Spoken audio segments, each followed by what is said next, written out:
Hello, this is a 2.5. Wait, yeah, 2. What?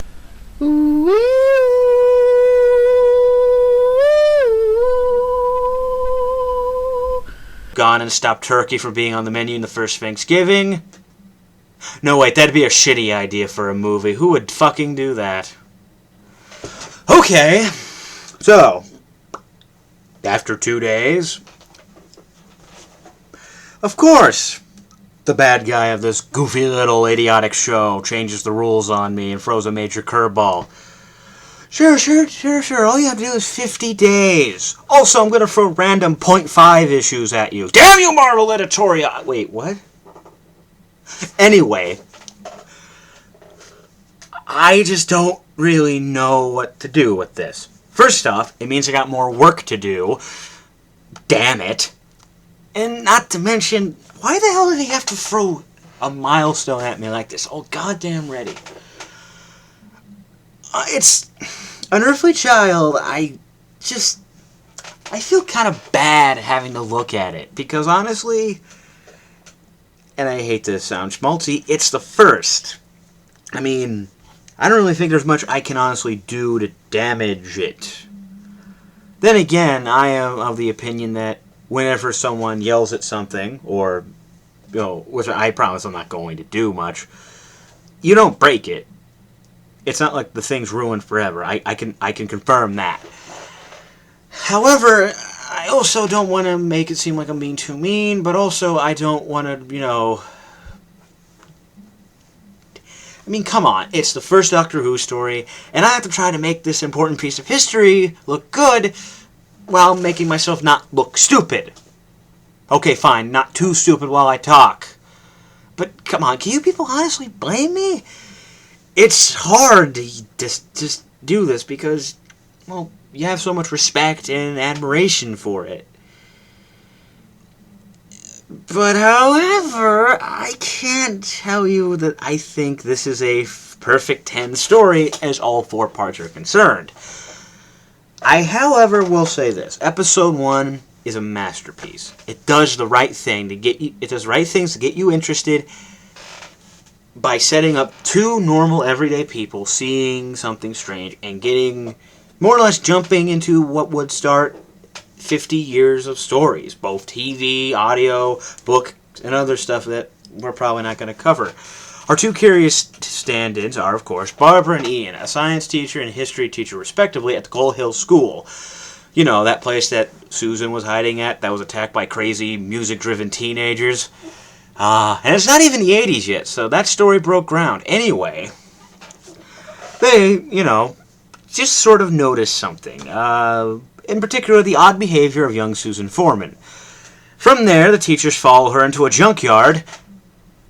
Stop looking at me. They spot a familiar police box, meet the epitome of a grumpy old man, and are the first to have the bigger on the inside moment, and then get lost in the vortex for about a couple years. I love the introduction of the TARDIS in this one. We see it in plain view. There's no real music to hint at anything, and when Barbara runs in, herself and the audience are taken back by this huge room that they've been transported to. Both teachers are in absolute disbelief, and if I went into this cold, 50 years ago, and I somehow had to be able to watch this, I'd be blown away totally. You would never suspect this. It's also helped by the Doctor's talk about how it can take them through the 4th dimension, and it just adds wonder to the whole thing. It makes you feel like there's something more happening. That, yeah, they're playing it small, but they're introducing such big, insane ideas, and all they're doing is talking in a room.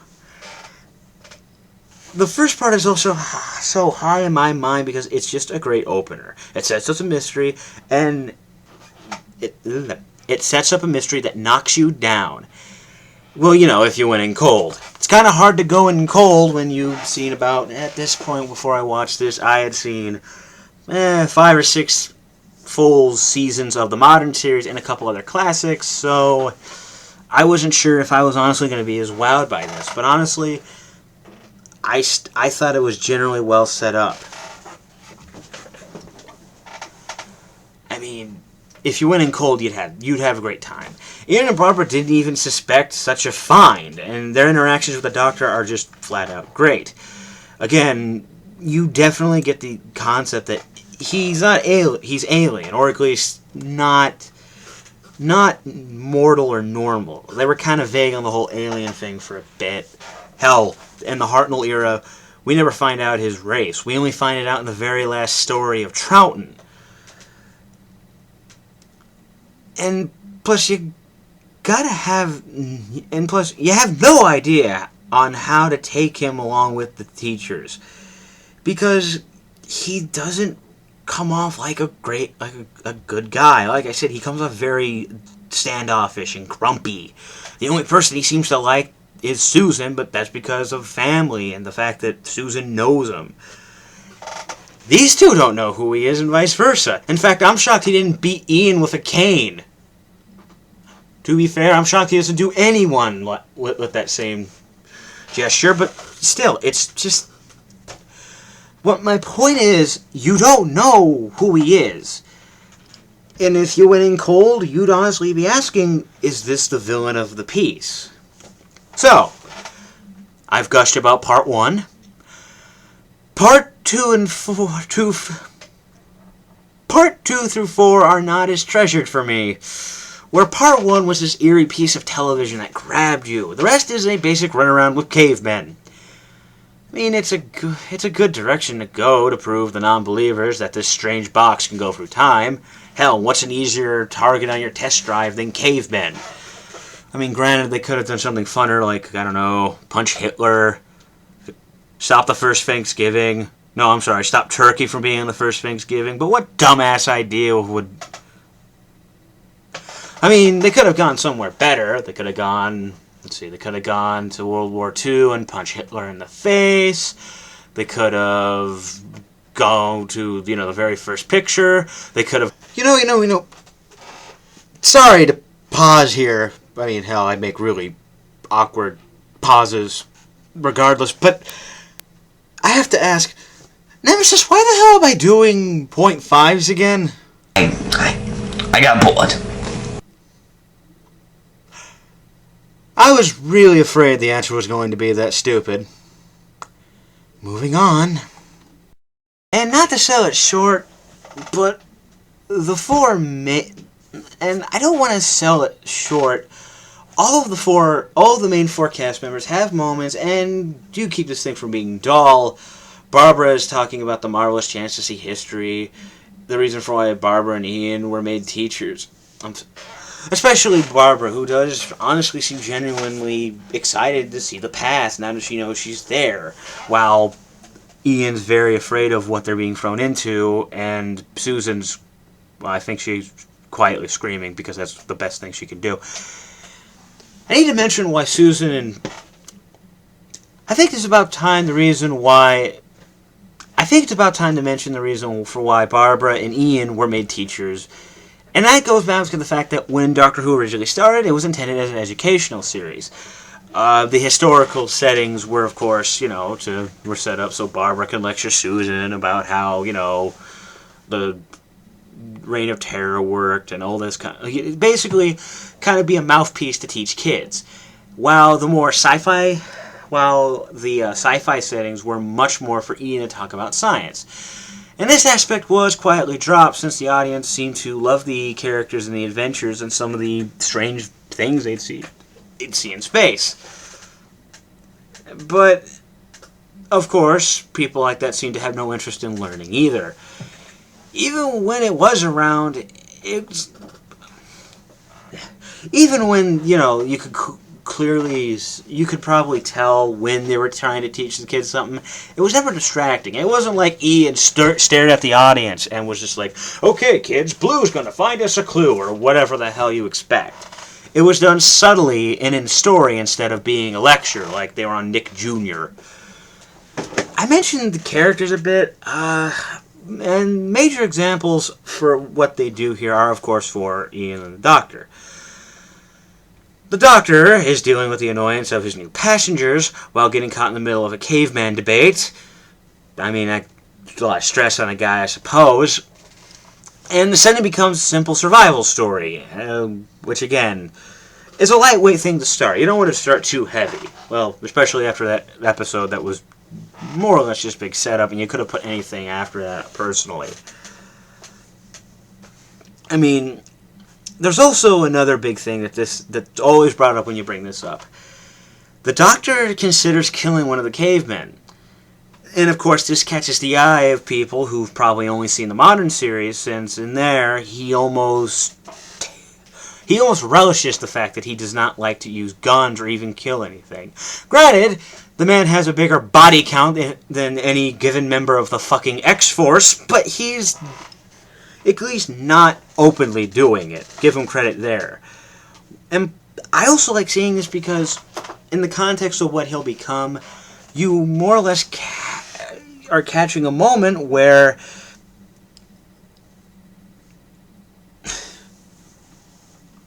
it's very important if you know how the character progresses, because we're seeing him struggle with the decision, only for Ian to stop him. That scene is more or less the golden moment that shows the importance of the companion in this show, reminding him to do the right thing and to think his way out of the problem, not just be a ruthless have compassion, something that, like I mentioned, this Doctor didn't start with, and sadly was inconsistent in Quintus. This is what I mean. He hasn't started as a 100% likable person, but these people, by the time these three companions leave the show, he's a much warmer and likable person. And in his future regenerations, become more that. While sticking to that code he more or less gathered from this very day. So, we established that he uses his brain. How does he demonstrate this? By outsmarting cavemen. I mean, yeah, not a drop of blood has been shed to do this, but still. Outsmarting cavemen. You know, that thing that ABC managed to do with a hit show. Cut that joke, that was lame. And, of course, Ian himself is picking up the slack, adding to the theory that you would honestly not know who was the main character if you didn't know the title. That's one other thing about the show that's, I don't want to say is criticized, but is often pointed out. They seem to make Ian the secondary main character, if you'll say so. Basically, again, the three companions are there, but it always seems like he's front and center.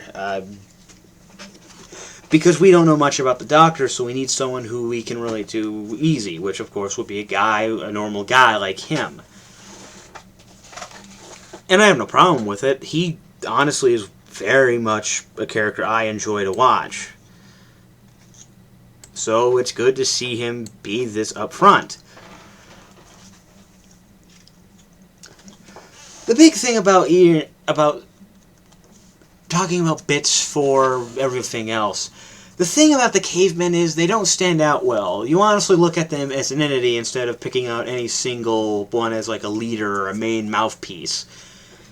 And again, I think that's fine since it's the first. You want to start with something simple since this is an all-family show.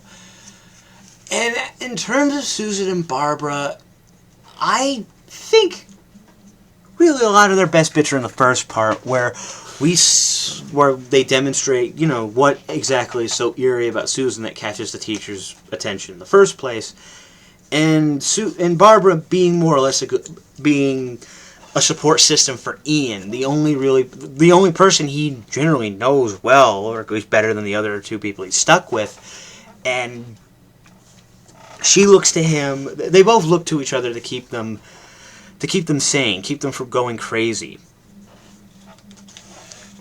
And she sort of, basically, what I'm trying to tell you is simple. The girls start to be screamers and the guys gotta solve things. It's the 60s, let's forgive it. So, all things considered, it's still a milestone, and if you're a big Whovian and want to know more, say you've only seen the modern series, definitely hunt it down. It's important to see someday to understand the show's roots. I will, however, point out it might be tough to get into because the serialized format, something I didn't dive too much into with Quintus, since it had it. But the format itself is a bit of an interesting thing to get used to when you try and watch the old show. Think of it as like if they took the approach you usually see in comics. You know how there's arcs, especially nowadays. There's just like 4 or 6 parts for a story arc. Same thing applies here. Try and view it in that mindset if you understand it. And even then, it might seem slow. It might seem a little slower. But again, we're talking about TV in the 60s, and we're talking about serialized TV. So that's just sort of a side effect that goes through. If you can get through it, if you're fine with it, you'll probably enjoy this a lot. If anything, at least watch part 1.